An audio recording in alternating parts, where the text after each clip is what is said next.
Ce soir, mesdames et messieurs, on était là avant toute chose pour se faire une petite deck tech, une deck tech Arcades. Arcades qui est un de mes packs préférés, un pack que je traîne depuis peut-être 5 ans à peu près, que j'ai beaucoup aimé builder, que j'essaye de mettre à jour le plus régulièrement possible, même si parfois je suis un peu à la traîne. Je l'aime beaucoup. Savoir que les murs, quand j'étais petit, donc les créatures avec le défenseur, c'était vraiment un truc qui m'intriguait à Magic. J'aimais beaucoup les murs, mais c'était injouable. Jusqu'à ce qu'on nous drop ce petit Arcades, le stratège, qui coûte 4 seulement. Hein. Un bleu, un blanc, un vert et un générique. Il est 3-5, il a le vol et la vigilance. C'est quand même très cool pour attaquer, car souvent il va attaquer lui-même. À chaque fois qu'une créature avec le défendeur entre sur le champ de bataille, eh ben, je pioche une carte.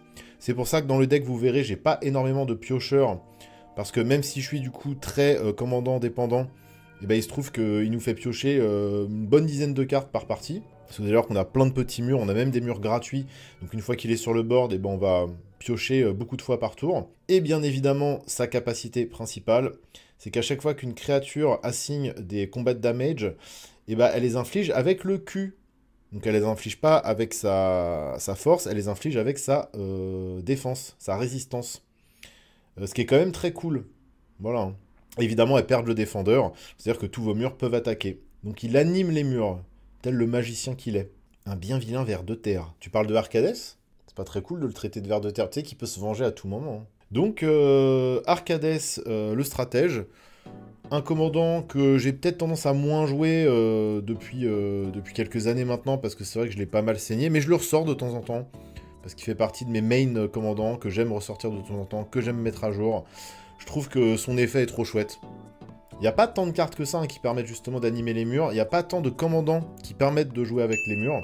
Et on va commencer avec ce qui permet dans le deck de faire les mêmes, quasiment le même effet qu'Arcades, en un peu moins bien évidemment, sachant que je suis énormément commandeur dépendant dans ce pack. Arcades est très souvent ciblé. C'est un pack qui est assez dangereux, hein, parce qu'en fait on va très peu se faire toucher dans le deck, parce que très rapidement on va faire un board avec plein de petits murs, sachant qu'un mur pour 2 tu peux avoir une 0,4 voire plus. Donc en fait très rapidement on va se construire une petite forteresse et les adversaires auront du mal à nous attaquer. Et le problème c'est qu'une fois qu'Arcades arrive sur le board, on devient tout de suite très dangereux. Parce que finalement nos petits murs 0,4, 0,5, 0,6, eh ben, ils deviennent 4,4, 5,5, 6,6, etc. Parfois avec des effets cool en plus.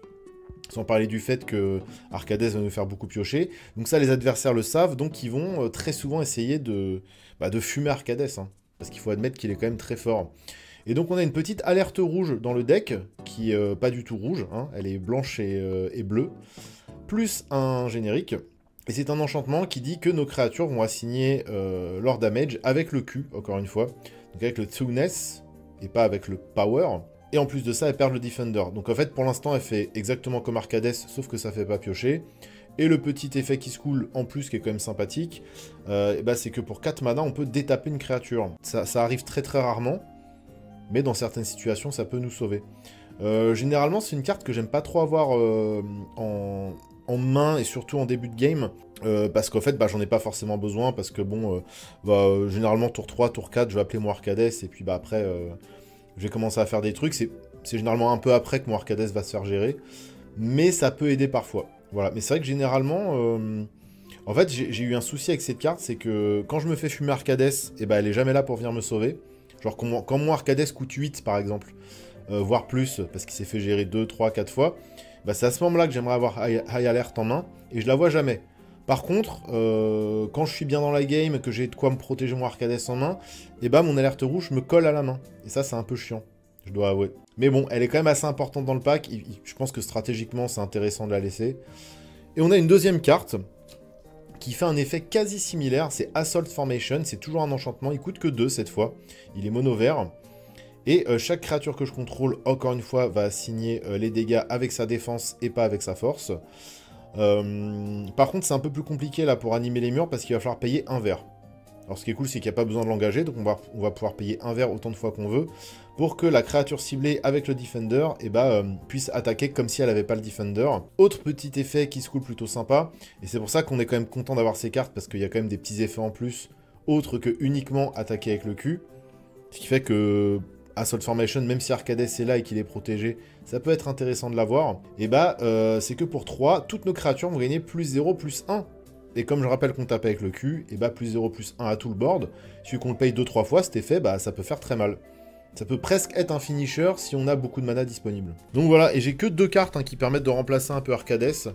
À savoir que le deck n'est pas totalement optimisé, vous verrez notamment dans mes sorts de gestion et dans mes sorts de protection. Je pense qu'il y a pas mal de choses qui peuvent être changées. Que là, je vous présente le deck tel quel, mais ce sera peut-être l'occasion aussi là de mettre des cartes de côté que je pourrais changer après le stream. On va commencer tout simplement avec les murs, hein, parce que c'est quand même la base du deck.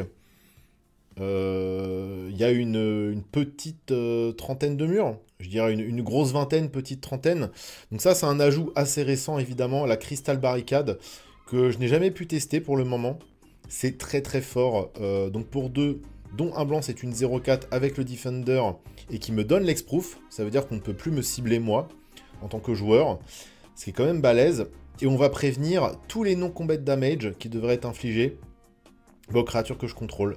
Donc ça me protège de certaines vrasses, notamment acte blasphématoire. Ça me protège de l'acte blasphématoire, qui est quand même une vrasse qu'on voit beaucoup en commandeur. Et puis tout simplement, pour 2, c'est l'équivalent d'une 4-4 qui va me faire piocher une carte. Donc c'est chouette quand même, c'est pas négligeable. Donc Crystal Barricade, très chouette. Malheureusement, j'ai pas encore eu l'occasion de la tester. Corrupted Shapeshifter, un ajout assez récent également qui nous vient de MH3. Malheureusement, une carte que je n'ai jamais pu tester encore. Je sais pas si ça vous le fait, vous aussi, mais moi, ça m'arrive quand même très souvent d'avoir exactement les mêmes sorties avec mes packs. Il y a quand même des packs, par exemple Tassa, ou je sais plus quel exemple j'ai cité l'autre jour, mais ça m'arrive d'avoir des packs que je traîne depuis plusieurs années, et il y a des cartes dedans que je n'ai encore jamais vues, jamais piochées. Et c'est le cas avec Arcades. Alors là, c'est une carte à peu près récente, mais j'ai dû faire une petite dizaine de games quand même avec Arcades depuis que MH3 est sorti. Et le Corrupt Shapeshifter, je l'ai jamais vu encore. Urza n'a toujours pas sorti ses cartes les plus chères, mais c'est ouf, hein. Jolly Balloon, t'avais pareil, tous les decks que t'as joué. Oui, voilà, alors, exactement, avec Anna ce week-end, j'en parlais pour Jolly Balloon justement. Où Jolly Balloon, il y a 3-4 cartes que je n'ai jamais vues. Pourtant, Jolly Balloon, j'ai joué une bonne vingtaine de fois avec pour le moment, je pense. Il y a 3-4 cartes, je les ai jamais vues. Donc je suppose qu'elles sont cool, mais j'ai pas pu tester leur efficacité en direct, quoi. Malheureusement. En tout cas, Corrupted Shapeshifter, c'est sûr que c'est fort, parce qu'en fait, pour 4, on va avoir une 0-12, donc techniquement une 12-12, ce qui est pas dégueu. Après, bon, sachant que c'est un sort modal, on peut choisir, pourquoi pas, de faire une 3-3 avec le vol. On peut choisir de faire une 2-5 avec la vigilance, sachant que dans certaines situations, faire une 3-3 vol, ça peut nous aider, hein. Il suffit qu'on soit à quelques points de vie du reach sur un adversaire, il y a des moyens de donner la vigilance dans le deck, hop, une petite 3-3 vol pour être sûr de passer les défenses adverses, et bim, on met les derniers points de vie. Aumônier L-Cap, ça coûte 4, dont un blanc, c'est une 0-3, ça a le défenseur. Quand ça arrive sur le champ de bataille, on va créer un nombre de jetons créatures oiseaux avec le vol pour chaque créature avec le défenseur que l'on contrôle. Très régulièrement, je ponds 3, 4, 5 oiseaux quand elle arrive, ce qui n'est pas négligeable, hein. Et à chaque fois qu'une autre créature avec le défenseur arrive sur le champ de bataille, on va créer une 1-1 oiseau blanche avec le vol. Regardez, mes petits oiseaux, ils sont beaux, ils sont mignons. Hop, hop. On les apprécie, et en plus, on a des tokens différents. Parce qu'on aime la diversité, c'est Magic. Voilà. Puis après, forcément, on met des petits dés dessus, parce qu'on n'a jamais assez de tokens. Donc après, on met des petits dés. Donc ça, c'est une très bonne carte dans le pack, qui fonctionne parfaitement en termes de synergie. Et à lui tout seul, évidemment, il fera piocher, vu qu'il a le défenseur. Et c'est virtuellement une 3-3. Voilà. Jeskai Barricade, ça, c'est très très chouette. C'est une... Alors, on va dire une 0-4, mais dites-vous qu'en fait, à chaque fois, on peut dire une 4-4, une 5-5, une 6-6. C'est une 0-4 pour 2, qui a le flash, donc je vais pouvoir le jouer en fin de tour adverse, par exemple, ou pour défendre mon commandant, parce qu'il se trouve que quand la Jeskai Barricade arrive sur le champ de bataille, je vais retourner une créature que je contrôle dans ma main. Et ça me permet de remonter, par exemple, Arcades dans la main lors d'une vrasse ou lors d'une gestion, pour le rejouer seulement pour 4. Parce que je vous rappelle que si Arcades ou n'importe quel commandant touche la zone de commande, il va coûter 2 de plus. Donc Jeskai Barricade, alors ça permet de sauver Arcades, mais ça permet aussi de sauver d'autres grosses créatures, pourquoi pas. Il va faire piocher, c'est une 4-4. On aime bien Jeskai Barricade. Le mur d'air, un classique. 6ème édition, bord blanc, ça c'est toute mon enfance. D'ailleurs, c'est une carte qui vient de mon enfance, hein, que j'ai mis dans le deck, donc je suis très content de jouer avec des cartes que je traîne depuis une vingtaine d'années, si c'est pas plus. C'est une 1-5 vol, donc techniquement une 5-5 vol pour 3. C'est sympathique, on prend. C'est une petite carte, voilà, un petit peu vanilla comme ça, mais on prend. Alors ça, c'est très très fort. Hein. Ça, c'est très très fort. La Shield Sphere, ça coûte 0. C'est une créature artefact. Et c'est une 0-6. Donc techniquement, pour 0, vous avez une 6-6. Elle compte comme un mur. Est-ce qu'elle a été Eratum avec le défenseur? Ça, je ne sais pas. Le seul petit malus qu'elle a, c'est que si jamais elle est désignée comme bloqueur, on va mettre un marqueur -0, -1 sur elle. Bon, autant vous dire que de toute façon, elle est là pour attaquer. Hein. N'hésitez pas à aller vérifier d'ailleurs si elle a été erratée, cette carte, avec le défenseur. Vu qu'elle compte comme un mur, j'imagine qu'elle a le défenseur, vu que les vieux murs, il n'y avait pas marqué défenseur dessus, mais qu'ils ont été tous erratés avec le défenseur. J'imagine aussi que ça a le défenseur. Et donc que pour 0, on a une 6-6 qui fait piocher. Autant vous dire que c'est très fort. Oui, elle a le défenseur aujourd'hui. Bon, bah voilà. Donc là, dans ce deck, vous avez pour 0 une créature 6-6 qui vous fait piocher. C'est incroyable, hein. C'est fort Arcades des fois. Mur d'identité, voler une carte que j'adore, qui fait à la fois office de gestion et à la fois office de sûrement très bonne créature, parce qu'en gros j'explique. En fait c'est un peu le clone du deck, hein. C'est le clone mur. Pour 4 dont un bleu c'est une 0-0, mais quand il arrive sur le champ de bataille, je peux faire en sorte qu'il arrive comme une copie de n'importe quelle autre créature sur le champ de bataille, excepté que c'est un mur, et qu'en plus il a le défenseur. Si je fais ainsi, eh ben, je vais engager la créature copiée, et tant que le mur d'identité volée reste sur le champ de bataille, cette créature ne se détape pas. Pour copier un petit commandant adverse, c'est quand même très cool. Donc généralement, on va copier une bonne bête adverse qui, elle, va bien rester engagée. Donc ouais, pour voler des gros commandants adverses, c'est quand même chouette. Par exemple, hein, par exemple. La Jungle Barrier, je l'aime beaucoup. Je l'aime beaucoup déjà parce que j'aime bien le fait d'avoir un gros mur de lianes entremêlés comme ça. Ça coûte 4, dont un vert et un bleu. Elle est 2-6, et quand elle rentre sur le champ de bataille, elle me fait piocher. Donc pour 4, on a une 6-6 qui va me faire piocher 2 fois. Et donc c'est cool, parce qu'évidemment quand elle arrive sur le champ de bataille, on espère que Arcades soit là. Alors à chaque fois que je dis oui, ça nous fait piocher, c'est sûr que si le mur il arrive en début de partie, ou avant Arcades, bah ça me fera pas piocher, mais le but c'est quand même de garder les murs dans sa main, pour pouvoir les jouer quand Arcades est là, et puis derrière piocher. Après c'est quand même important en début de game de placer quelques murs quand même, parce qu'on a des murs utilitaires, vous le verrez, on a des murs qui permettent de ramper aussi. Donc c'est quand même cool hein, de poser quelques murs en début de game, et ne serait-ce que pour éviter de se faire attaquer. Par exemple, si en face de nous on a un deck aggro, ou plusieurs decks aggro, bah le fait que tour 1, tour 2, tour 3 on pose des petits murs 0-3, 0-4, 0-5, ça empêche aussi de se recevoir les premiers damage quoi. Une fois qu'Arcades arrive, bam, là on peut, nous aussi à notre tour, on peut aller saucer quoi. Bon, généralement celui-là il arrive plutôt après Arcades, hein, donc il va nous faire piocher 2 fois. Un classique, le Wall of Blossoms, c'est fort dans plein de decks, hein, pas que dans Arcades. Une carte justement qui arrive avec Forteresse que je trouve très jolie, très poétique, même si on n'a pas trop envie d'être à la place de ce personnage-là qui se fait avaler par un mur de fleurs. C'est une 0-4, quand elle arrive sur le champ de bataille, elle fait piocher. Ça reste efficace, ça peut être joué en début de partie, même si Arcades n'est pas là. Voilà, techniquement une 4-4 pour 2 qui va faire piocher, voire piocher 2 fois s'il arrive en late game et qu'Arcades est là. Angélique Wall, pour 2, dont un blanc, c'est une 0-4 avec le vol. Un petit mur sympathique, voilà, une petite commune à la con, mais qui tout de suite est un peu plus costaude, hein, dans ce shell-là. Une carte que j'adore et que malheureusement je ne vois jamais. C'est une rare en plus qui nous vient de Exode, un vieux set que j'adore. Pour 3 mana, dont 2 blancs, c'est une 0-7. Très très très joli body du coup. À la fin du combat, je vais pouvoir exiler toutes les créatures qui ont été bloquées par le Wall of Net. Donc sachant qu'en plus il a 7 de défense, on n'a pas trop de risque à aller bloquer. Et une fois qu'il quitte le champ de bataille, on va retourner sur le champ de bataille toutes les créatures qui ont été exilées par le Wall of Net. Les gens vont énormément hésiter à vous attaquer, voire ne vont plus du tout vous attaquer une fois que le Wall of Net est sur la table. Hein. Parce que 0-7 c'est quand même assez costaud, ça bloque beaucoup de choses. Et le fait qu'on puisse exiler juste en bloquant, c'est très fort. Et techniquement, ça reste une 7-7 de votre côté du board, quoi.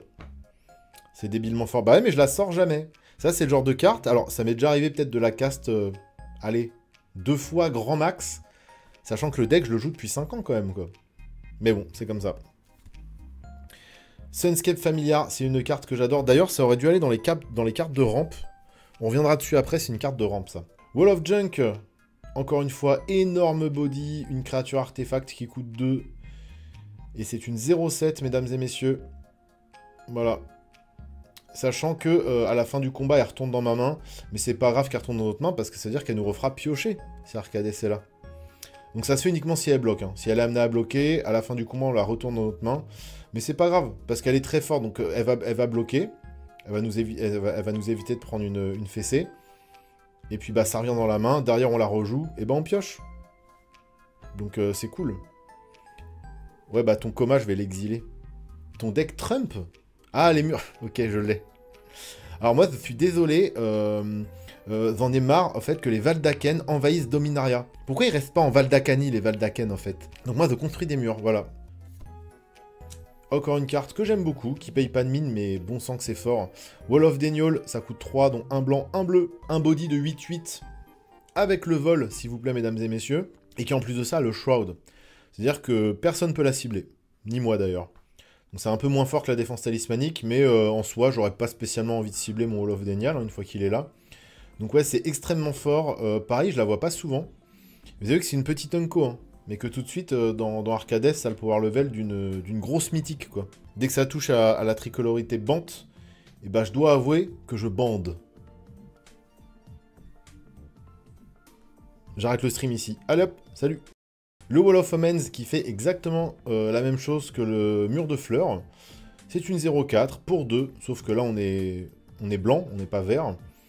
Et ça pioche quand ça arrive sur le champ de bataille. Donc Wall of Omen en début de game, c'est très cool. Et si Arcades est déjà là, ça va faire double pioche. C'est doublement cool. Alors ce n'est pas un mur, mais c'est l'orateur d'Ojutai. Il est moine et oiseau. Il n'a pas la tronche d'un mur, je pense que ça se voit. Il coûte 2, il est 0,4.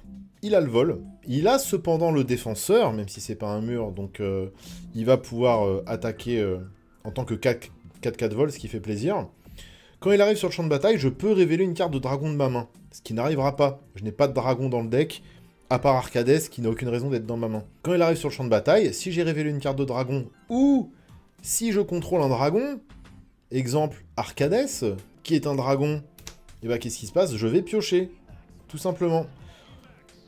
Encore une petite carte qui coûte 2 qui me fait double piocher. Ça en fait de la pioche. Hein. Donc je vous l'ai dit, hein, c'est pour ça que j'ai pas énormément de piocheurs dans le deck, parce que... En fait, il y a déjà des murs qui font bien piocher. Arcades me fait piocher. Tout demande le peuple. Pareil, très costaud. Hein. Over Barrier. Une petite carte toute simple. Mono bleu, qui coûte 3. Dont un bleu, qui est une 0,6 vol. Donc pour 3, vous avez une 6,6 vol. C'est fou comme les murs prennent une nouvelle saveur hein, dans Arcades. Wall of Frost, pareil, hein, on est sur un gros body pour pas un rond. Une 0,7 pour 3 dons de bleu. Et en plus, quand il arrive sur le champ de bataille, une créature ne se détape pas pendant sa prochaine étape d'untap. Autre carte que je n'ai jamais vue. En vrai, je mens. Je l'ai vue une fois. Alors après, c'est une extension assez récente. Hein. Une extension qui est sortie il y a quoi? Il y a à peu près un an, je dirais, peut-être un peu plus. Donc c'est vrai que cette carte est rentrée récemment dans le deck. Il suffit de lire le body pour que vous compreniez que c'est quand même extrêmement fort dans Arcades. Cependant, la seule fois où j'ai réussi à la cast, eh ben, je me la suis fait gérer. C'est une 2-15 qui a le Defender, donc techniquement, je vous le rappelle, une 15-15, qui coûte 11. Mais en vrai, elle coûte pas 11. Parce qu'elle va coûter X de moins à jouer, X étant le total de défense qu'on a sur le board. Et ça tombe bien, parce qu'on joue plein de créatures qui ont beaucoup de défense pour pas un rond. Donc très rapidement, le petit Pride of Hulklade, eh bien, il va coûter que 4 ou 5 mana, grand max. En tout cas, moi, quand je les caste, j'avais dû le payer peut-être 4 mana, quelque chose comme ça. Donc c'est extrêmement fort. Pour quelques mana, vous avez une 15-15, qui n'a pas de capacité d'évasion, certes, mais qui a une petite capacité sympa. On va payer 4 dons de bleu. Et jusqu'à la fin du tour, une créature que je contrôle va gagner +1/+0. Bon, ça, en vrai, ça ne nous intéresse pas trop. Par contre, à chaque fois que cette créature va mettre des damage combat, et ben on va piocher un nombre de cartes égal à sa résistance, à sa défense. Voilà. Donc il suffit qu'on permette à un autre petit mur d'aller connecter, et ben on va piocher beaucoup de cartes, quoi. On va se refaire une belle main. Voilà. Et donc j'ai jamais résolu cet effet. Bon, j'imagine que c'est fort, hein, voilà. Évidemment, la créature peut attaquer comme si elle n'avait pas le Defender. Mais bon, normalement, si Arcades est là, ou qu'Alerte Rouge est là, ou que Assault Formation est là, globalement, il y a de quoi faire, et on va aller connecter assez facilement. Mais bon, ça, quand ça arrive sur la table, croyez-moi bien que y a une petite coalition qui se forme contre vous afin que ce gros crocodile, que ce gros elk, que cette grosse tortue, car oui, c'est une création démoniaque de la guilde de Simic, c'est pour ça qu'il y a autant de types, de sous-types, et bah soit géré. Voilà. Le Wall of Glare, le mur de glaire, comme on aime l'appeler, il est un peu crado. Pour 2 mana, il est 0,5, donc très très gros body. Et il peut bloquer autant de créatures qu'il veut à chaque combat. Eh oui. Donc ça, quand t'as des petits tokens qui t'attaquent, c'est très très fort, parce que, bon, effectivement, tu vas pas bloquer beaucoup de grosses créatures avec si tu veux qu'ils résistent. Par contre, il va pouvoir bloquer, ouais, jusqu'à 5, il va pouvoir encaisser jusqu'à... bah même beaucoup plus, alors certes, il va mourir, mais c'est-à-dire que si on se prend une phase de sauce, et bon, on va pouvoir bloquer toutes les créatures, même si c'est un deck token qui nous attaque avec 100 créatures, et ben on va pouvoir bloquer tous les tokens. Donc certes, il sera là que un tour, mais ça reste costaud. Ça, dans le deck, c'est extrêmement fort. C'est une petite commune de merde. Et pourtant, Stalwart Shield Barrier, Bearers, je sais pas trop comment on le prononce, ça coûte seulement 2 mana. C'est une 0-3. Donc techniquement, une 3-3 qui va nous faire piocher quand ça arrive sur le champ de bataille. Et toutes les autres créatures qui ont le Defender vont gagner plus 0, plus 2. Et je peux vous assurer que ça fait très très mal. Ça fait très très mal. Carte extrêmement forte dans ce deck. Tree of Redemption, pareil, un peu à l'instar du Pride of Hulklade. C'est une carte que les gens aiment pas du tout voir sur le board. Ça coûte 4 mana, c'est une 0-13. Et en plus de ça, on va pouvoir l'engager pour échanger son total de points de vie avec sa force. Donc en fait, ça peut assez facilement... Si ça arrive en début de partie, ça peut très facilement one-shot les gens. Alors ça prend un peu de temps, parce qu'en gros, il faut qu'elle arrive. Donc elle a le mal d'invocation, sauf si on arrive à lui donner la célérité, ce qui est possible, vous allez le voir. Ensuite, un tour de table. Donc là, il faut que pendant un tour de table, l'arbre, il reste sur le board et qu'il ne se fasse pas gérer. Une fois que c'est notre tour, on va l'engager. Donc nous, on va passer à 13 points de vie, ce qui peut être un peu dangereux, mais vous allez voir, il y a une carte qui combote très bien avec. On va passer à 13 points de vie. L'arbre de la rédemption, lui, aura 40 de défense et donc techniquement 40 d'attaque. Si on n'arrive toujours pas à lui donner la célérité, il faut que ça refasse un tour de table. Et à ce moment-là, on va pouvoir bourrer chez quelqu'un à 40. J'ai réussi à le faire une seule fois dans ma vie. Voilà. Là où ça devient très très violent s'il n'est pas géré et qu'en plus de ça, vous avez un petit Planeswalker que je vais vous retrouver qui s'appelle Huatli. Et bah regardez ce que ça fait. Huatli, ça coûte 3. Elle arrive avec 7 points de vie, enfin 7 de loyauté. Ce qui est très bien, c'est que Huatli, c'est une sorte de petite alarme rouge ou d'un petit Arcades. C'est-à-dire qu'en fait, les créatures vont attaquer, enfin, vont mettre les dégâts avec le cul. Le seul problème, c'est qu'elle ne permet pas d'animer les murs. Donc ça, c'est un peu relou, c'est pour ça que c'est un peu moins puissant. Par contre, son -3, qu'on va pouvoir faire 2 fois, on gagne un nombre de points de vie égal à la force des créatures qu'on contrôle. Donc imaginez que sur le board, on a une 0,40 prête à attaquer et que vous êtes à 13 points de vie. On fait un petit coup de Huatli, et on gagne 40 points de vie. Voire plus, parce qu'on aura d'autres murs à côté en support. Donc le combo Tree of Redemption Huatli, c'est extrêmement puissant. Je vous le dis, si jamais vous jouez contre moi et qu'il y a Huatli qui débarque, ou l'arbre de la rédemption qui débarque, évidemment, j'accepte de devenir l'arc ennemi. Seconde 1, il n'y a aucun souci. Je comprendrai tout à fait. Voilà, arbre de la rédemption, gros spoiler du deck, mais pareil, une fois que ça pop, voilà, très rapidement, vos adversaires vous lâchent de sales regards. Calmos 0,40, c'est un score au tennis, pas un body de Magic. Ah ouais, Arcades, qu'est-ce que tu veux? Peut-être qu'il joue au tennis les week-ends, je sais pas. Peut-être que des fois on le croise à Roland-Garros dans les tribunes. Faudra regarder la prochaine fois. Tree of Redemption, excellent. Un petit mur de runes, c'est gratuit. Ça coûte 1 bleu, c'est une 0,4. Qui nous fait Scry 1. Une petite carte qui régale, qui fait plaisir. C'est simple, c'est gratuit, quasiment. Wall of Tears, alors ça je la joue déjà parce qu'elle est stylée. Parce que ça vient de Forteresse. Parce que c'est du old school et parce que ça a du charisme. Pour 2 dont un bleu, c'est un 0,4. Je me permets de vous faire remarquer que la mana curve est quand même très basse dans le deck. Généralement, je vous montre des créatures qui coûtent 2, 3, 4 grand max. Donc on a une mana curve avec Arcades en plus qui est très low. Et ça fait plaisir, parce que moi j'aime bien jouer des créatures qui coûtent pas cher. Toutes les créatures qu'il va bloquer vont remonter dans la main de leur propriétaire à la fin du combat. Voilà, ça aussi c'est très chiant. Bon, lui par contre, il peut bloquer qu'une seule créature par tour, évidemment. Arcades, il fait pas du tennis, il fait du golf, et il grab him by the pussy. Putain, j'ai pas ta ref chelou, là. C'est quoi cette ref, là? Mnemic Wall. Bon, ça contredit ce que je dis sur la mana curve, mais c'est pas grave, vous allez voir, c'est très très fort. Pour 5, c'est seulement une 0,4. Bouh, une 4-4 pour 5, c'est nul. Par contre, quand il arrive sur le champ de bataille, eh ben, je peux remonter un instant ou un sorcery de mon cimetière dans ma main. Alors oui, il n'y a pas beaucoup... Ah, ok, c'est une phrase de Trump. Ok, je l'ai. D'accord. Ah, t'es toujours sur la blague du fait que je construise des murs. Bah, mais moi, en fait, je me sens en insécurité. J'ai un sentiment d'insécurité qui est très très élevé. Surtout à Nantes, hein. Oh, quand on voit ce qui se passe aux informations à Nantes, comment tu fais pour vivre dans cette ville, quoi? Donc du coup, je construis un mur autour de moi. Arcades, c'est un gros bourge abonné au Racing Club. Mais foutez la paix, Qu'est-ce qui vous a fait Arcades, là? Qu'est-ce qu'il y a? Il aime bien construire des forteresses. C'est juste un fan de Lego, peut-être, ou de Capla. Pourquoi tout de suite... Vous voyez des fachos partout, hein, les woke, hein, c'est pas possible, hein. Oui, j'ai fait un deck anti-woke, et alors? Et alors? Oui, je vais le faire altérer par Kevin Altered. Et je vais marquer Trump ici. Je rigole, Kevin, si tu me regardes. Force, t'es le meilleur. Trump est fan de Lego et de Capla CQFD. Ça reste à prouver. En vrai de vrai, c'est cool hein, de pouvoir avoir de la récursion au niveau de notamment de nos sorts de gestion, vous allez le voir, ou de protection.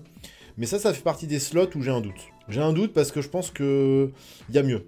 On arrive bientôt à la fin des murs. Donc quand je vous disais que je pouvais donner la célérité, malheureusement, j'ai qu'une seule carte qui permet de donner la célérité.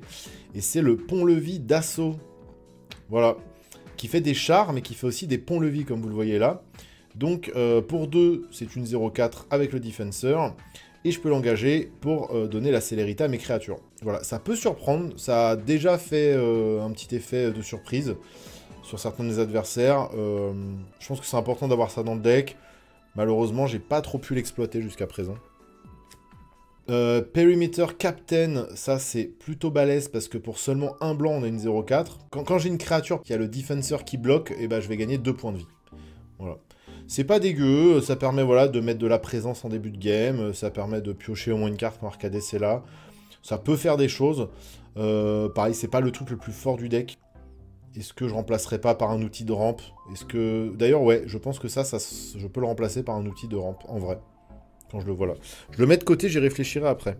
Et ça, vous l'avez déjà vu. Et ça, vous l'avez déjà vu. Donc là, je vous ai montré tous les murs à peu près du deck. Et maintenant, on va passer au sort de gestion. Alors, comme je vous l'ai dit, pour moi, le deck, il n'est pas parfait.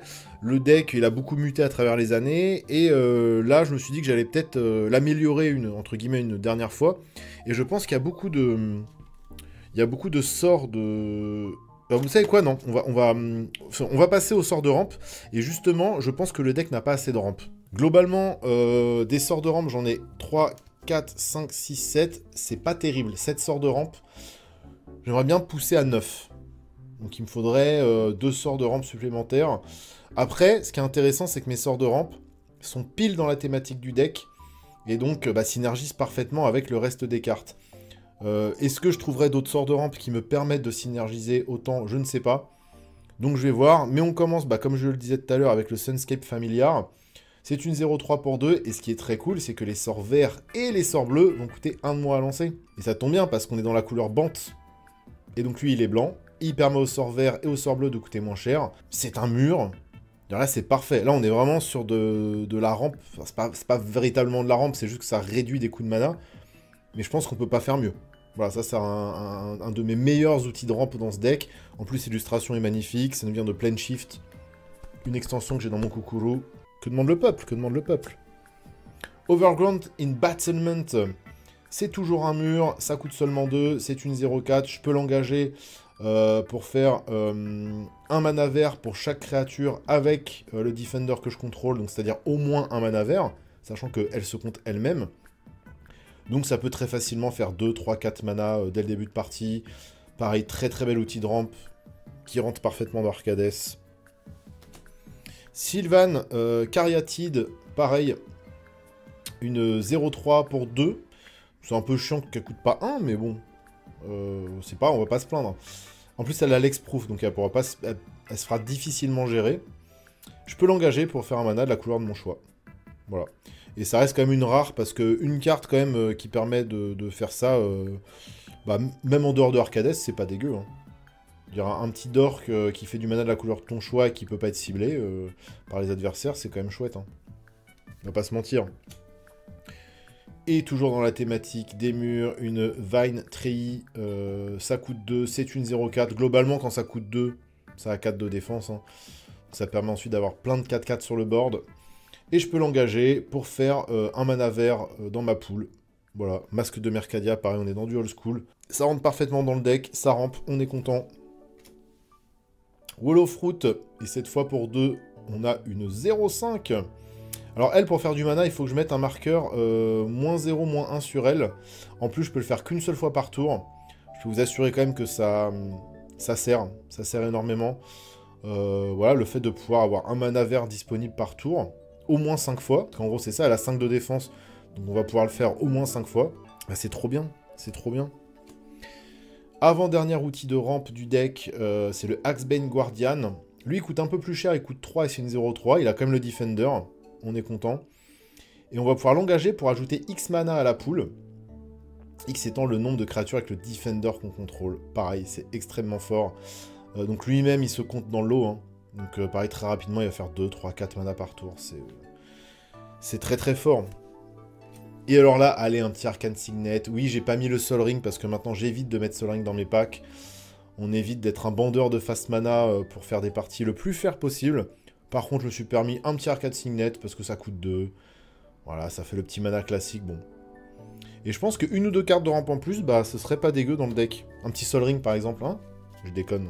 Et là, on va passer aux outils de gestion. Alors, ce qui est bien quand on joue mur, c'est qu'on a accès à beaucoup de Vras unilatérales, c'est-à-dire des board wipes, c'est-à-dire des cartes qui vont permettre de raser le board. Sauf que bah, quand on joue mur, eh ben, on a accès à beaucoup de Vras unilatérales, c'est-à-dire des Vras qui vont détruire tous les boards adverses, sauf le nôtre. Exemple avec ce Fail the Mighty, qui coûte 5, et qui va détruire toutes les créatures qui ont une force plus grande que la force d'une créature... qui ont une force plus grande que la force d'une créature ciblée. Sachant que techniquement, nos créatures ont 0 de force, même si virtuellement, avec Arcades, elles ont 4, 5, 6 de force, ça reste des créatures 0 de force. Donc ce qu'on va faire, c'est qu'on va cibler un de nos murs, qui a 0 de force, et on va détruire tout le reste. Donc il faut faire attention, parce que ça veut dire que Arcades, il passe à la casserole aussi, parce qu'Arcades, il a 3-5 de body. Donc il faut faire attention dans quelle fenêtre on va balancer le sort, à quel moment on va balancer ce sort. Il faut le séquencer de manière intelligente, mais ça peut être un finisher. Ça peut être un finisher. Même si Arcades dégage, il suffit qu'on ait une petite high alert, une assault formation ou quelque chose comme ça. Ou même... quoi que Uatli, non, malheureusement, elle active pas les créatures. Mais ça peut faire mal. Voilà, ça peut faire mal. Et puis on n'est peut-être pas obligé de cibler un mur. On peut cibler Arcades qui a seulement 3 de force, et ça peut quand même faire pas mal le ménage dans le camp adverse. Ça permet aussi de rattraper le retard si jamais on a une très très mauvaise sortie, qu'à un moment donné nos murs sont pas sortis, qu'on a eu du mal à cast Arcades pour je ne sais quelle raison, une Color Death ou je ne sais quoi d'autre. Fail the Mighty, ça fait le taf aussi quoi. Generous Guide, ça va dégager, parce que autant Sword to Plowshare, le fait que ça coûte que 1 en instant, c'est cool, ça coûte rien, c'est gratuit, ça permet de gérer une créature casse-couille, ça permet de gérer une grosse créature qui va nous attaquer, ça permet de gérer le commandant d'un des joueurs, d'un de nos adversaires qui s'est trop développé trop vite. Donc Sword to Plowshare, ça reste un staple que je comprends et que je laisse dans le pack parce que ça a toujours servi. Par contre, Generous Gift, excusez-moi, ça coûte 3. Donc déjà, ça prend un peu plus de ressources. Et puis, bah, c'est pas un pur... ça nettoie pas complètement le truc, quoi. Certes, tu vas lui détruire son commandant très fort, et il va avoir une 3-3 pourrie qui fait rien.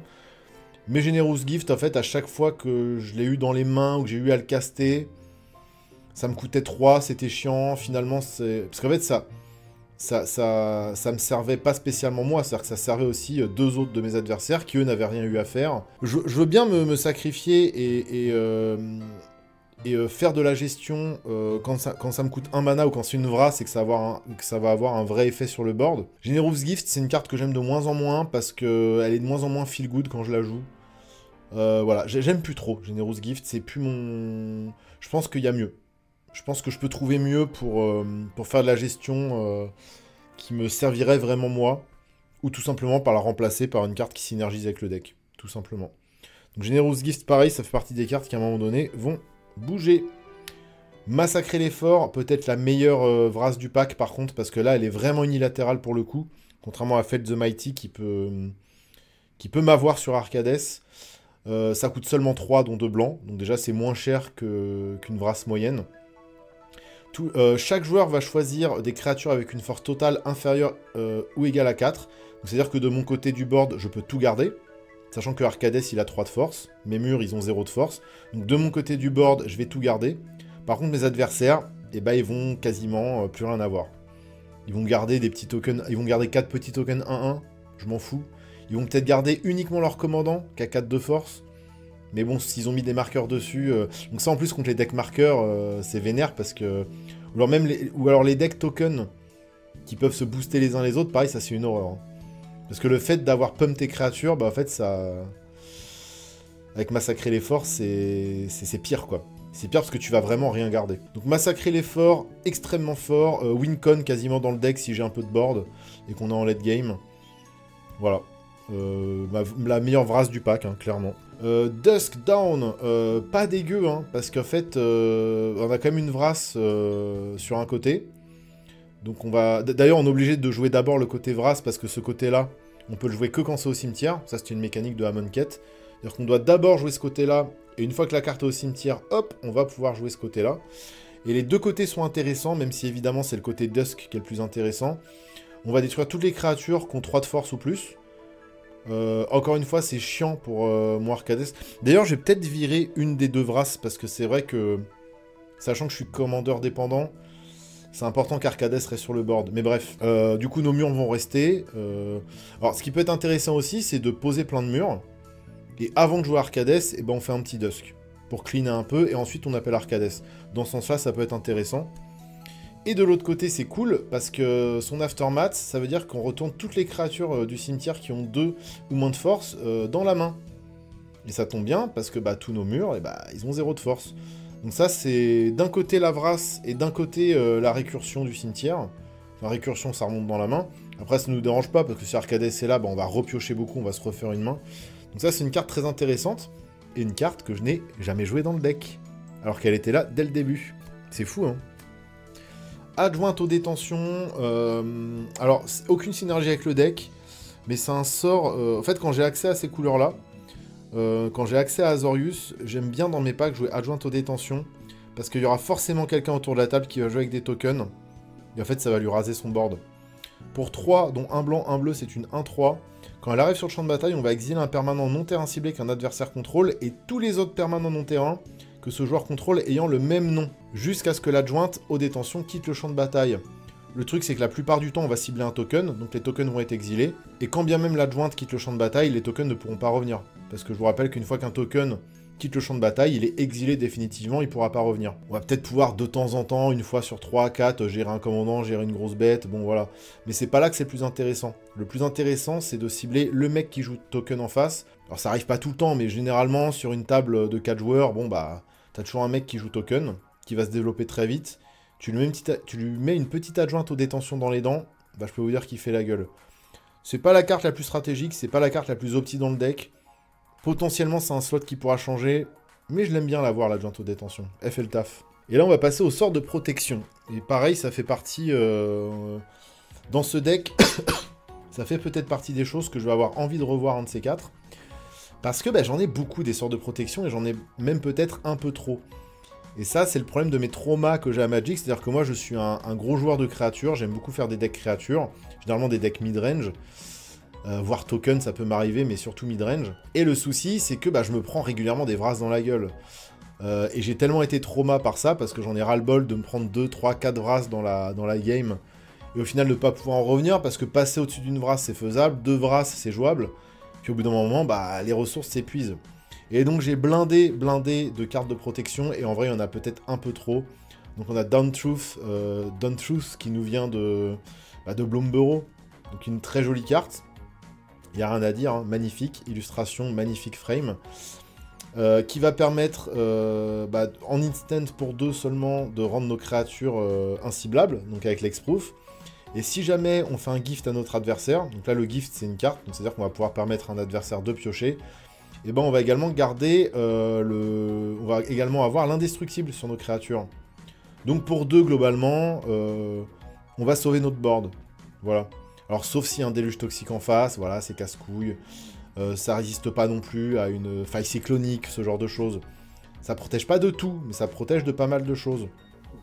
Et dans le même genre, je joue bien évidemment l'intervention héroïque, qui est quasiment la même chose en vert, sauf que pour le coup, on n'a pas besoin d'offrir une carte à notre adversaire.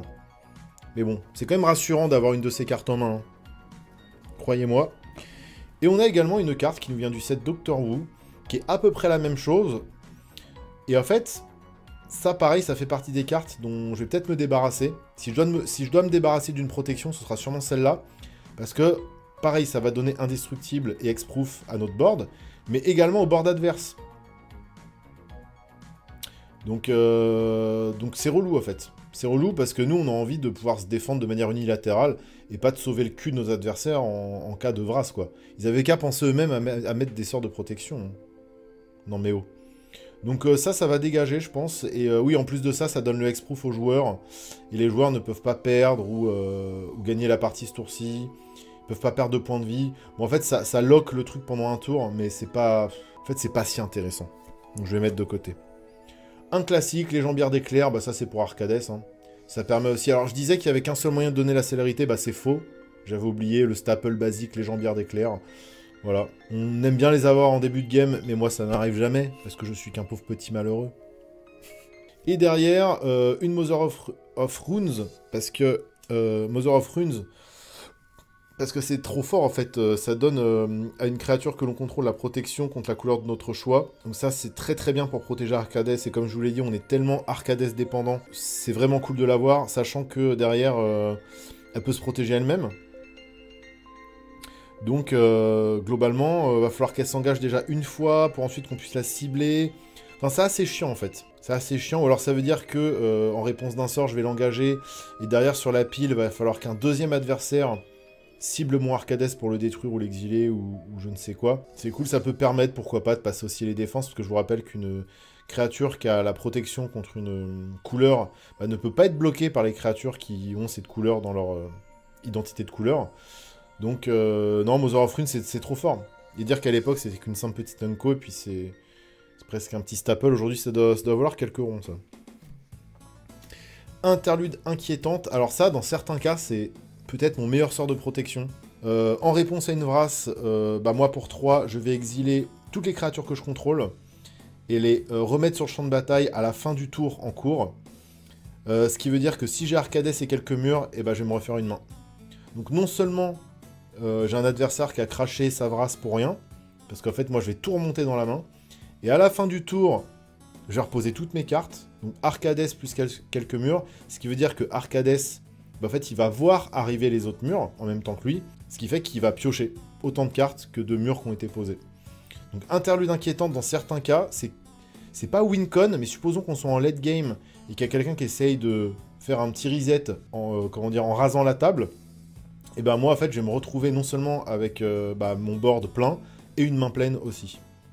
Et à ce moment-là de la game, si derrière la Vras, elle a fonctionné pour les autres joueurs, c'est compliqué pour eux de revenir de ça.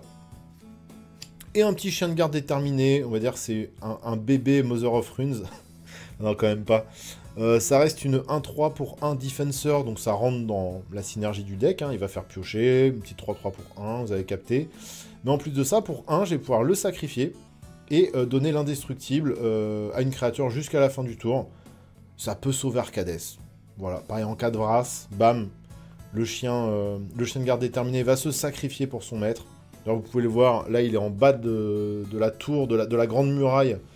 Mais en fait au-dessus il y a Arcades, non c'est faux. C'est même pas la même... Je crois qu'on est même pas du tout sur le même plan là. Mais bref, vous avez compris, il va venir, tel le brave toutou qu'il est, venir sauver mon commandant. Et ça, oui, c'est sympa, voilà. Du moment qu'en plus ça rentre dans la synergie du deck, donc c'est cool. Donc beaucoup de sorts de protection quand même, et en vrai, eh bah, il y en a un qui va dégager, je pense, et peut-être être remplacé par un Dork. Et bah c'est celui-là. Honnêtement, ça va dégager. Le Generous Gift, bon ça c'est sort de gestion, ça va dégager aussi, je pense. Puis voilà quoi. Et là on va passer au finisher, parce qu'on a des gros finishers dans le deck. Parce que oui, c'est bien d'avoir plein de murs qui peuvent attaquer, mais si les boards en face sont pleins, bah finalement c'est pareil. Hein. Je veux dire, c'est pas parce que c'est des murs qui peuvent pas aller mourir au combat. Donc le but, ça va être de passer les défenses adverses, et pour ça, on a plusieurs solutions.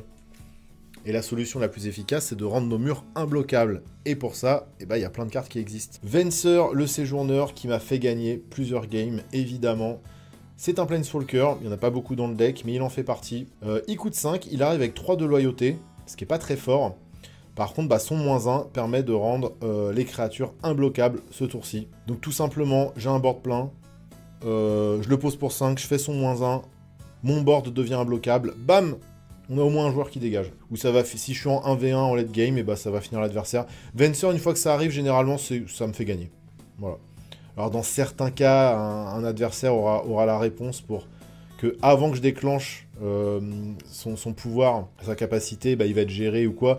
Mais c'est très rare. Franchement, une fois que Venser est là, boum, ça dégage quoi. Il y a au moins un joueur qui dégage. Après, il y a quand même le +2 qui permet d'exiler un permanent que l'on possède et le renvoyer sur le champ de bataille à la prochaine étape de fin. Ça peut servir hein, de faire blinker un mur pour repiocher à la fin du tour, pour redéclencher un effet, pourquoi pas. Le -8, on va gagner un emblème qui dit qu'à chaque fois qu'on lance un sort, et ben on exile un permanent ciblé. Le -8 n'est jamais arrivé. Le +2, je crois que je l'ai jamais fait. Genre c'est Venser, -1, full face de sauce, terminado. Voilà, c'est parti des finishers. Tetsuko Umezawa, fugitive. Ça, dans le pack, vous vous doutez que c'est extrêmement, extrêmement puissant. Ça va faire Venser... En fait, en gros, ça va être un effet permanent de Venser tant qu'il est sur le board, quoi. Une 1-3 qui fait que mes créatures qui ont 1 ou moins de défense ne peuvent pas être bloquées. D'ailleurs, c'est force ou défense. Hein. Peu importe, on s'en fout. Globalement, on a que des murs qui ont 0 de force, donc ça va passer. Cette petite carte qui coûte 2 rend mon board imbloquable. Tout simplement. C'est extrêmement puissant. D'ailleurs, ce qui est d'autant plus... Ah non, ça marche pas, c'est dommage. J'avais pas un truc pour aller chercher Venser, moi, à un moment donné, dans le deck? Il me semblait que j'avais un truc pour aller chercher Venser.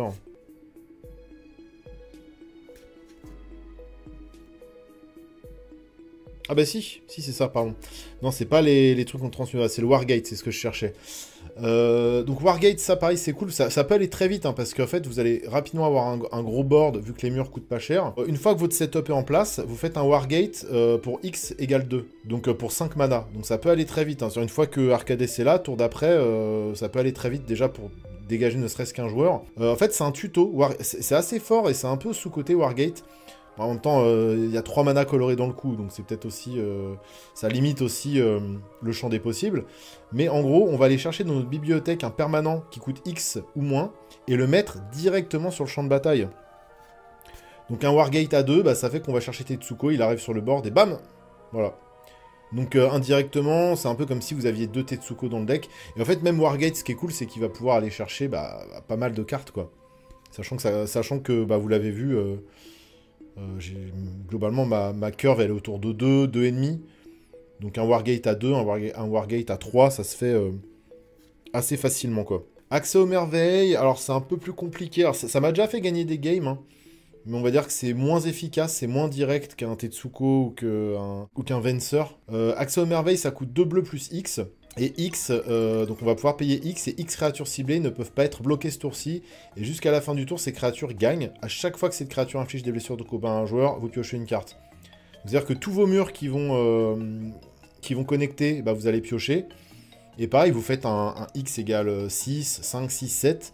Selon ce que vous avez sur le board, ça peut être un finisher. Voilà, c'est très efficace. Ça a toujours prouvé son efficacité. Et quand bien même cette carte vous colle à la main, que vous êtes un peu en galère... et que vous n'avez pas le létal sur le board, ça va quand même vous faire piocher des cartes. Voilà, vous faites un X égale 3, 4, vous envoyez des petits murs par-ci, par-là, et bah ça va faire piocher, quoi. Donc, accès aux merveilles, carte pas très connue, d'ailleurs, hein, c'est une petite unco de Amonkhet. Bah, ça a toujours fait ses preuves dans le deck. Voilà, donc j'aime bien cette carte. Pareil, dans le but de rendre le board imbloquable, on a le fameux Sidar Kondo, qui est une 2-5 qui va coûter Célestia plus 2. Son débordement, je crois qu'on s'en bat les couilles. Oui, on s'en bat les couilles. Par contre, les créatures sans le vol ou la portée que vos adversaires contrôlent ne peuvent pas bloquer les créatures de force inférieure ou égale à 2. Donc autant vous dire que tous les decks créatures en face, tous les decks mid-range, tous les decks, bah ça va leur servir à rien, quoi. Sauf évidemment si ça a le vol et la portée. Mais c'est pas ce qui grouille sur le champ de bataille généralement. Voilà, ça permet de passer les défenses adverses assez facilement grâce à Sidar Kondo. Rune Orch. Ça pareil, bah, c'est tout simplement pour rendre le board imbloquable. Hein. Ça coûte 3, ça arrive engagé, ce qui est un peu chiant parce que ça surprend pas. Contrairement à une Wargate into Tetsuko, ou contrairement à un Venser qu'on va slammer comme ça en main phase 1 et qui va surprendre l'adversaire. Rune Arc, c'est chiant parce que ça arrive engagé. C'est un peu chiant. Par contre, tu vas pouvoir payer X l'engagé, la sacrifier, et X créatures ciblées qui ont 2 ou moins de force vont être imbloquables. Donc, bah c'est pareil, hein, c'est un peu comme Axo Merveille, en un peu moins bien. Voilà. J'avoue que c'est pas le sort le plus efficace pour rendre le board imbloquable. Ça fait partie des slots dont je doute quand même. Après, il y a une jolie illustration faite par un de la famille Foglio, donc c'est Phil Foglio. C'est bien old school, c'est bien cool, ça me fait bien marrer. Alors, on a Drift of Phantasms, du coup c'est une 0,5 pour 3, Cal Defender. Ça rentre dans le pack, hein, une petite 5-5, vol pour 3, ça marche bien. Et ce qui est cool, c'est que ça le transmute, ça veut dire que pour 3, ben, on va pouvoir la défausser et aller tuto un sort dans le deck qui coûte 3. Exactement 3. Ça, c'est un peu le problème, j'aimerais bien que ce soit 3 ou moins pour aller chercher mon Tetsuko par exemple. Mais il y a plein de choses à aller chercher qui coûtent 3 dans le deck. Hein. On va aller chercher High Alert au cas où on n'a plus accès à notre Arcades. On peut aller chercher le Rune Arc. Il y a plein de trucs qui coûtent 3 qui sont intéressants à aller chercher. On peut aller chercher le Wargate. Le Wargate il coûte 3, on fait tuto into tuto, pourquoi pas. Donc ça reste intéressant dans le deck de pouvoir aller tuto la carte qu'on veut et la mettre dans notre main. Voilà, après ça reste une 5-5 vol pour 3. Voilà, c'est pas la carte qui me rend le plus fier dans le deck, hein, mais je me dis que ça peut faire des choses. Ça par contre, c'est un finisher. C'est-à-dire que si vous rendez vos créatures imbloquables, vous faites un Tetsuko into défense de tour, ou un pouvoir de Venser into défense de tour, là c'est la win. Toutes les créatures que l'on contrôle gagnent plus 0, plus 5. Techniquement, tout votre board gagne 5 de force. C'est extrêmement fort. Pour 2 mana, ça surprend toujours l'adversaire. Ça permet même de passer certaines gestions, parce que si je suis pas sur un déluge toxique ou sur quelque chose comme ça, bah, en fait très rapidement la défense de tour va sauver votre board. C'est assez versatile finalement comme truc. Ça permet de défendre, ça permet de finir la table, ça permet de... Non, c'est hyper costaud. Enfin, quand j'ai cette carte en main, je me sens tellement bien. Et elle a toujours su faire ses preuves, quoi. Très très costaud dans ce deck défense de tour. Voilà, et puis c'est parfaitement flavor avec ce qu'on veut faire, donc c'est chouette. Et un peu dans le même esprit, mais cette fois on va pouvoir cibler qu'une seule créature. Aegis of the Events, ça coûte 2 en éphémère. C'est blanc, et ça va donner plus 1, plus 7 à une créature jusqu'à la fin du tour. Alors certes, on va cibler qu'une créature, mais le nombre de fois où j'ai surpris mes adversaires avec ça, parce que plus 7 d'attaque, c'est pas rien. Sur une phase d'attaque, le plus 7, si tu t'y attends pas, ça peut faire très mal. Ça peut permettre d'avoir le reach, ça peut permettre de détruire une créature adverse, ça peut permettre de... Selon s'il a bloqué, ça peut... Non, c'est fort. Pareil, ça c'est un petit sort qui a toujours fait son effet dans le deck, donc je le mets de côté. Et ça, c'est une carte qui est assez marrante, qui est une sorte de finisher, mais c'est pas vraiment un finisher. Et en plus de ça, moi, une fois que ça arrive sur le board, le Towering Titan, et bah, ça se fait gérer immédiatement, parce qu'effectivement, c'est très fort. Pour seulement 6 mana, dont 2 verts, c'est une 0-0, mais il va arriver avec X marqueur 1-1 sur lui. X étant la force totale que vous avez sur le board. Il suffit que vous ayez Arcades et que vous ayez 2 petits murs, qui coûtent 2. Donc ça fait 5 plus 4 plus 4. Déjà, vous avez 9 de défense sur le board. Donc là, vous avez une 9-9. Mais bon, généralement, elle arrive, c'est une 20-20. Je vous le dis, généralement pour 6, vous slamez une 20-20 la plupart du temps. Là, je parle vraiment en cas où c'est un peu la hesse. Et en plus de ça, on va pouvoir sacrifier un Defender et donner le trample à notre board. Ça, pareil, c'est vraiment pas dégueu, parce qu'en fait, bah, on va pouvoir le sacrifier en instant, le mur. Donc en fait, on peut le faire un peu quand on veut. Et pareil, ça permet, bah, même s'il y a des bloqueurs en face, de faire très mal, quoi. Donc ça, c'est une carte qui est très très cool. Ça marche très bien aussi si jamais on a la petite Huatli sur le board. Parce que bah, Huatli va nous faire gagner 20-30 PV. Si on fait Tower Titan into le -1 ou le... Non, le -3 du Huatli. Et bah ça va nous faire gagner ouais, une vingtaine de PV quoi. C'est très cool ça dans le deck, ça marche bien. Ça marche bien. Derrière on a quoi? On a des petites saloperies. Ouais, c'est le -3 du Huatli, voilà, c'est ça.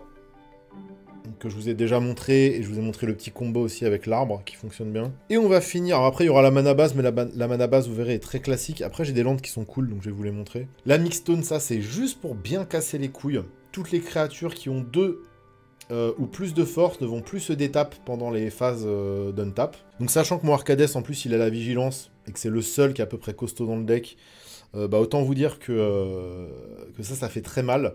Bizarrement, je la vois jamais. J'aimerais des fois avoir de mauvaises attentions vers mes adversaires, jouer des cartes de stacks, jouer des cartes qui loquent un peu la game pour mes adversaires. Bon, en vrai, je suis pas trop comme ça, mais de temps en temps, j'aime bien glisser une petite carte casse-couille. Mais je crois que c'est pas mon destin, parce que la Mixstone, je la vois jamais, jamais, jamais, jamais. Mais c'est très rigolo, puis pareil, un bord blanc bien old school, avec une illustration bien old school. J'aime bien, j'aimerais bien qu'elle sorte de temps en temps pour faire chier les joueurs adverses. Et en plus, ça match très très bien, mesdames et messieurs, avec Braver la Furie des Sables. Là, on n'a pas mieux comme synergie, parce que pour seulement 2, en fait, Braver la Furie des Sables, bah, c'est un enchantement qui fait que toutes mes créatures ont la vigilance. Alors ça permet aussi, et là où ça match très très bien avec les murs, c'est que ça permet aussi de bloquer une créature supplémentaire par tour avec chaque créature, à chaque combat. Donc sachant que les murs sont quand même bien résistants, bah en vrai ça fait le taf. Braver la Furie des Sables, ça marche très bien dans le deck. Et dernière petite carte, Burst of Meletis, et j'ai une anecdote sur cette carte d'ailleurs, vous allez voir, c'est pour vous montrer à quel point je peux être goofy parfois dans mes builds, mais bon voilà.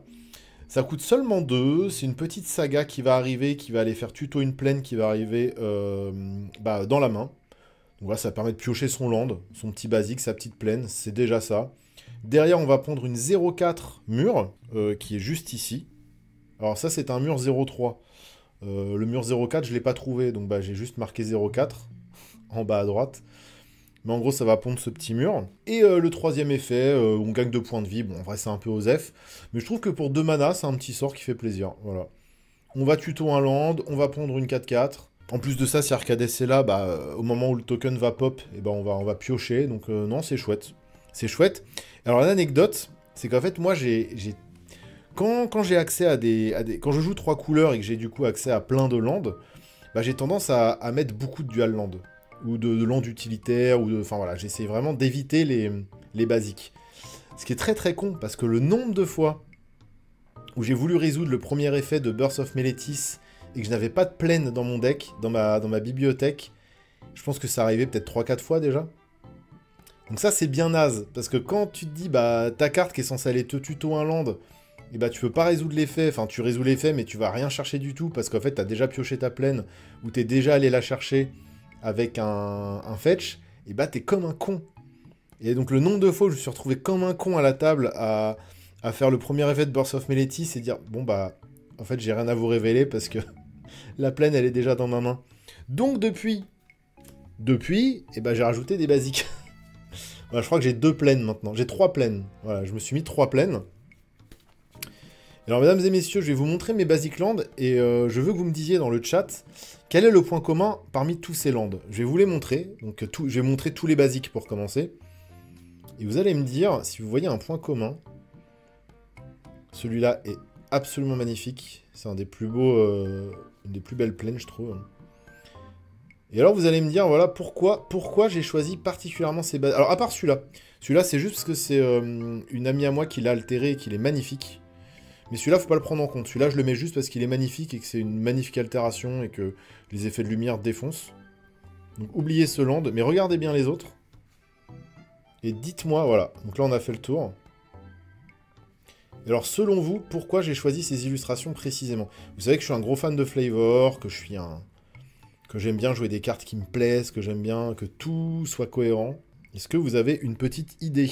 Et après, je vous montrerai la base de mana classique d'un deck Bant qui a rien de très intéressant. Je dois l'avouer, j'ai quasiment pas de land utilitaire. Après, il y a des jolies choses, il faut que je vous montre. Personne n'a la réponse. Bon, bah, je le dis pour... pas du tout film, c'est pas du tout ça. Joli nuage, voilà les grosses falaises. Il y a des murs, ou du moins des gros rochers. C'est Wise Loop. Il n'y a pas de singe. Et oui, la réponse était ça. Non, c'est effectivement qu'il y a des murs. Regardez. Là, c'est un gros mur. Là, on a un mur. Là, oulala, bon là, on a carrément les falaises, ça fait carrément des murs. Là, on a le petit monument Eldrazi, bah c'est des murs. Là, hop, pareil, on est sur Ravnica, à l'époque de War of the Spark. Et ben on a des petites murailles. Là, bam, espèce d'énorme rocher avec des cascades, bah on dirait que, pareil, c'est un mur. Là, en mode Seigneur des Anneaux, carrément, on a le petit portail. Alors ça, c'est du granit, si je dis pas de bêtises. Là, on est sur du granit. Magnifique, incroyable. Et le petit basique altéré, incroyable.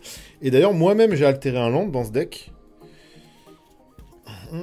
J'ai altéré un Shockland, qui est le Shockland Jardin du Temple, donc Célestia, blanc-vert, qui est absolument incroyable.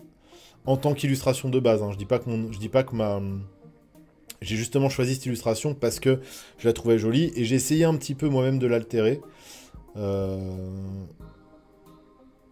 en faisant venir comme ça la végétation et les racines au premier plan. C'est un peu grossier. C'est au niveau des couleurs, je suis assez content. Les effets de dégradé, et je trouve que j'ai bien respecté la palette de couleurs du dessin. C'est plutôt cool. Mais par contre, pour ce qui est du dessin en lui-même, je trouve que c'est un peu trop grossier, quoi. Voilà. Mais j'en suis content. C'est une de mes premières altérations, j'en étais assez content. Voilà.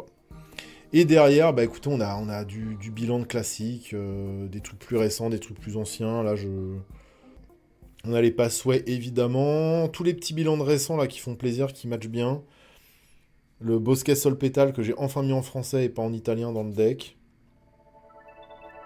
Le petit Evolving Well, donc ça c'est les fetch du pauvre, j'en ai deux. Le problème c'est que ça va arriver à engager, c'est chiant, mais je vais pas...